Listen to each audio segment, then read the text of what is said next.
بستہ بے بستہ لے کے کچھ لوگ ہوں گے، کوئی نہ کوئی منشیات کا کوئی اڈا ہوگا، کہیں نہ کوئی لوگ ہوں گے، لیکن اس شہر کے اہم لوگ آپ ہیں جو کہ 5% ہوں گے، مگر یہ وہ لوگ ہیں جن کے اندر صلاحیتیں بھی موجود ہیں۔ اور ہم سے بہت بڑی غلطی ہو رہی ہے پچھلے 60-70 سال کی کہ ہماری صلاحیتیں ہمیشہ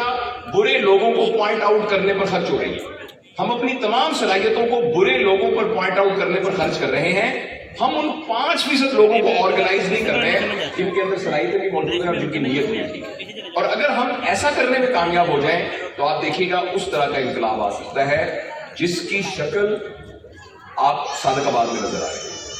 جو کچھ صادق آباد میں نظر آ رہا ہے، جو کچھ آپ لوگوں نے محنت کی ہے، جس طرح سے آپ کے اداروں نے محنت کی ہے اور یہاں کے جو تعینات افسر ہیں انہوں نے کی ہے، یہاں کی سول سوسائٹی نے کی ہے، یہاں کی جو پولیٹیکل ورکرز ہوں گے انہوں نے کی ہے، میں آپ کو یہ عرض کرنا چاہتا ہوں پوری ذمہ داری کے ساتھ کہ جس طریقے سے آپ کام کر رہے ہیں، کچھ عرصے کے بعد آپ صادق آباد کو ایک سکسیس ماڈل کے طور پر پورے پاکستان میں پیش کر سکتے ہیں، اور میری دعا ہے کہ یہ منظر ہمیں نظر آئے۔ ایک تو میں آپ سے یہ بات کرنا چاہتا تھا بہت ضروری، اور ہمیں اس بات کا تہیہ کرنا چاہیے کہ اپنی صلاحیتوں کو irrelevant ٹاپکس کے اوپر اور irrelevant لوگوں کے اوپر بالکل خرچ نہیں کرنا چاہیے۔ بیٹھ کے معاشرے کی برائیاں کرتے رہنا، فلاں فلانا کرپ ہے، اور مجھے سمجھ نہیں آتا ہمارے پاس کیسے ٹائم آ جاتا ہے کہ ہم 4 گھنٹے ٹاک شو کے اوپر یہ دیکھتے رہتے ہیں کہ فلاں فلانا کرپ تھا، فلانے نے فلانی کرپشن کی، فلانے نے یہ کیا، فلانے نے یہ کیا۔ یہ وقت برباد کرنا اور اپنے آپ کو ٹوٹلی نیگیٹو موڈ میں لے کے آنا ہے، وہ ہم جو 4 گھنٹے وہاں بیٹھ کے اپنا وقت لوگوں کی برائیوں کو تلاش کرنے میں خرچ کر رہے ہیں، اس سے بہت تھوڑے وقت میں ہم ان لوگوں کو جو نیک نیت ہیں اور جن کی صلاحیتیں ان کو ہم آرگنائز کر سکتے ہیں۔ اور جو ہی وہ آرگنائز ہو جائیں گے، آپ دیکھیں گے ہماری سڑکوں میں، ہماری گلیوں میں، ہمارے کوچوں میں، ہمارے شہروں کے اندر سے اچھائیاں نکلنی شروع ہو جائیں گی۔ میری اتنی میں ہوا اور آپ لوگوں کو نظر نہیں آیا، لیکن ایکچولی میں ایک سائڈ پر ہو کر رونے لگ گیا تھا جب میں نے یہ دیکھا کہ آپ لوگوں نے کس طریقے سے اسپیشل لوگوں سے، وہ ایک بچہ تھا وہ جو نابینا تھا، جو کہ وہ جس کو آپ نے دکان، وہ جو کہیں بھیک مانگتا تھا اور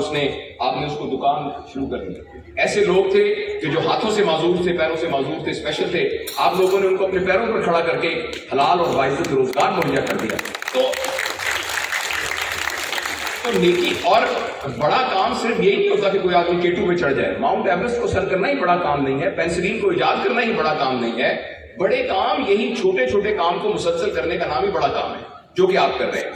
ایک تو میں یہ بات آپ سے کرنا چاہتا تھا، دوسری ضروری بات یہ میں کرنا چاہتا تھا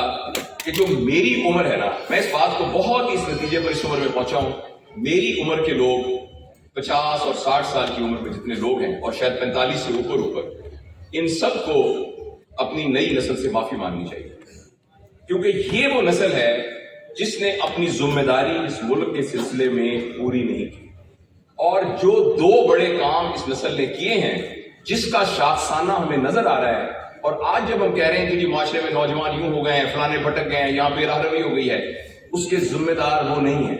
اس کے ذمہ دار وہ تربیت کا نظام ہے جو میری عمر کے لوگوں کے عہد کے اندر ان کے ساتھ کیا گیا۔ اس میں 2 بہت بڑی خرابیاں ہم سے سرزد ہوئی ہیں، اور میں آپ کو اس کا اعتراف کرتے ہوئے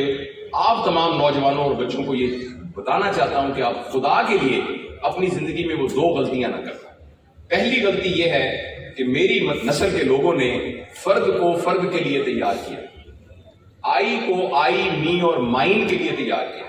بچے کو کہا ہے بیٹا تم نے فرسٹ آنا ہے، بیٹا تم نے میڈیکل کالج میں جانا ہے، بیٹا تم نے یہ کاروبار کرنا ہے۔ فرد کو فرد کے لیے تیار کیا ہے،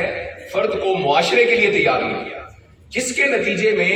جس بندے کی ایک دکان تھی اب اس کی 4 فیکٹریاں، جس کی ایک بس چلتی تھی اس کا بسوں کا پورا ایک فلیٹ چلتا ہے، جس بندے کی ایک فیکٹری تھی اس کی 6 فیکٹریاں ہیں۔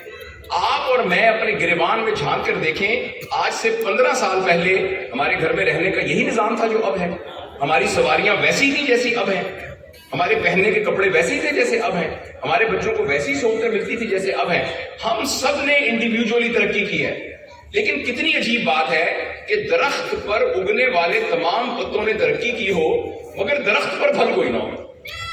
کتنی حیرانی کی بات ہے،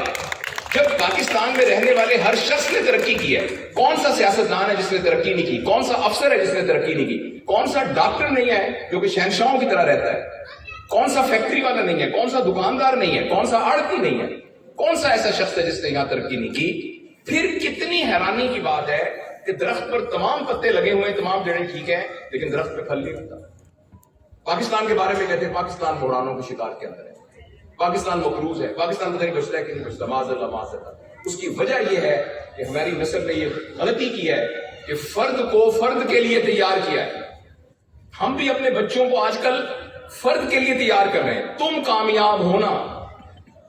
لیکن تمہاری وجہ سے معاشرے کے اندر کیا ٹرکل ہو کے آئے گا اس کے لیے تیار نہیں کیا گیا، جس کے نتیجے میں معاشرہ نیچے جا رہا ہے۔ تو اے میرے پیارے بچوں،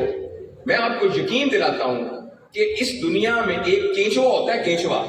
کینچوے کا ایک نیورون ہوتا ہے، دماغ میں ایک سیل ہوتا ہے، وہ بھوکا نہیں مرتا، وہ مٹی کو اندر لے کے جاتا ہے، اس میں سے خزاں نکال لیتا ہے اور بعد میں فضلے کو پیچھے نکال دیتا ہے، اور کبھی بھوکا نہیں مرتا، اس کا ایک نیورون ہے۔ میرے اور آپ کے دماغ کے اندر 20 بلین نیورون ہے۔ 20 بلین نیورون کا آدمی بھوکا مرے گا؟ 20 ملین کا نیورون کا آدمی کیا اس کو یہ مسئلہ ہوگا کہ اس نے روٹی کہاں سے کھانی ہے؟ ہمیں اپنے آپ کو آئی، می اور مائن کی بجائے وی، آور اور اس کے لیے تیار کرنا پڑے گا۔ اگر ہم نے اپنی زندگی کے اندر صرف اپنی ترقی کو دیکھا اور یہ دیکھا کہ میں کتنا گرو کر رہا ہوں، میرے پاس یہ گاڑی تھی تو اب کون سی بڑی گاڑی آ گئی ہے، اور میرے پاس موبائل کا کون سا ماڈل تھا اور اب کون سا ماڈل آ گیا ہے، اور پہلے میں بغیر برانڈ کے کپڑے پہنتا تھا اور کس برانڈ کے کپڑے میرے ہاتھ کے پاس آ گئے ہیں، اور کتنے بڑے سائز کی اسکرین کی جو ہے ٹی وی میرے گھر کے اندر لگا ہوا ہے، LCD۔ تو میں آپ کو عرض کرتا ہوں کہ اگلے 10-20 سال کے اندر اس ملک کا کچھ نہیں ہونے والا، یہ اور بھی ڈیٹیریوریٹ ہوگا، معاذ اللہ، خاکم کا دہن۔ اس لیے مجھے میری عمر کے لوگ تو پتھر کی سل ہیں، ہم تو پتھر بن گئے ہیں، لہذا مجھے اپنی عمر کے لوگوں سے توقع نہیں ہے۔ میں آپ بچوں سے گزارش کرتا ہوں اور آپ سے ہاتھ باندھ کے معافی مانگتا ہوں اس غلطی کی کہ جو میری نسل نے کی ہے کہ فرد کو فرد کے لیے تیار کیا ہے۔ مہربانی کر کے آپ نے اپنے آپ کو صرف اپنے لیے تیار نہیں کرنا، آپ نے اپنے آپ کو پورے معاشرے کے لیے تیار کرنا۔ اور جب تک ہم اپنے آپ کو، پہلی ایک غلطی، دوسری بنیادی غلطی جو میری نسل سے ہوئی ہے،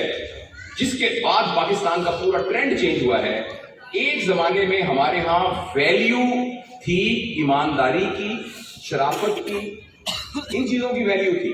ہم نے 20-25 سال سے، پتہ نہیں اس کی وجہ کوئی انٹرنیشنل پریشر ہے، پتہ نہیں اس کی وجہ ہمارا سیاسی نظام ہے، پتہ نہیں کوئی ہمارے سماجی رویے ہیں،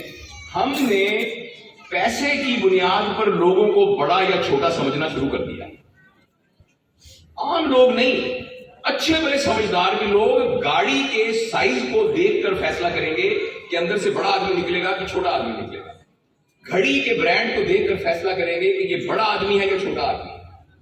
پیسہ ہر زمانے میں ہی بہت اہم رہا ہے پورے معاشرے میں، لیکن میری آنکھوں کے سامنے ایک وقت تھا جب پیسے کی بنیاد پر کوئی بڑا چھوٹا نہیں۔ میری نسل سے یہ غلطی ہوئی ہے کہ میں نے معاشرے کے اندر وہ ہم نے ویلیو سسٹم انٹروڈیوس کیا ہے، اچھے بڑے سمجھدار لوگ، اچھے بڑے دیندار لوگ بھی پیسے کی بنیاد پر لوگوں کو بڑا یا چھوٹا ڈکلیئر کریں۔ میں پیسے کو برا نہیں کہہ رہا، اللہ پاک نے پیسے کو خیر کہا ہے، آپ کی ضرورت ہے، حق حلال، آپ جو لا آف لینڈ کو نہیں کرتے وائلیٹ اور اللہ کے حکم کو وائلیٹ نہیں کرتے، اللہ تعالیٰ آپ کو حلال رزق وافر دے، آپ کے جزیرے ہوں، آپ کی پورشے گاڑی ہوں، آپ کے جہاز ہوں، آپ کو جو مرضی ہو۔ پیسے کا میں صرف یہ عرض کر رہا ہوں کہ جس طریقے سے میں یہ کہہ رہا ہوں کہ پیسے کے زیادہ ہونے سے کوئی فرق نہیں پڑتا، ایسے پیسے کے کم ہونے سے بھی کوئی فرق نہیں پڑتا۔ پیسہ آپ کی ضرورت کے لیے آپ محنت کر کے جتنا آپ ڈیزرو کرتے ہیں آپ اس کو کمائیے، لیکن پیسے کی بنیاد پر بڑے اور چھوٹے کی کا پہچان کرنا، یہ ہمارے دل سے اگر نہ نکلا